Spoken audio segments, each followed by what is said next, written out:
Papala sa inyo ang Tisay Squad. Si Tisoy, si Makoy, at si Mikay. Ito si Makoy, malambing na malambing. Yan ang pinakamalambing sa tatlo. Pero pinakamakulit. At ito naman si Tisoy, may sariling mundo. Pagkakakain, pagkatapos kumain sa gabi, diretso sa tulugan, matutulog na yan. Ito naman si Mikay, ang aming donya. Nakasapi na ng komporter, ihiga pa sa kumot yan. Nakaunan pa. Saan ka pa? Oh? Tingnan nyo naman po.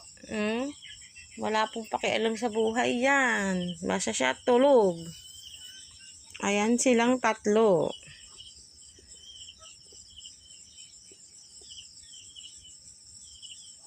Hoy, umaga na. Gising na.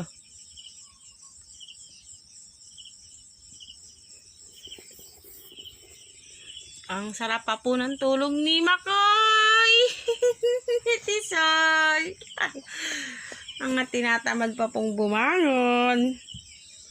Tinatamad pa pong bumangon ng mga batuta. Ayan silang tatlo.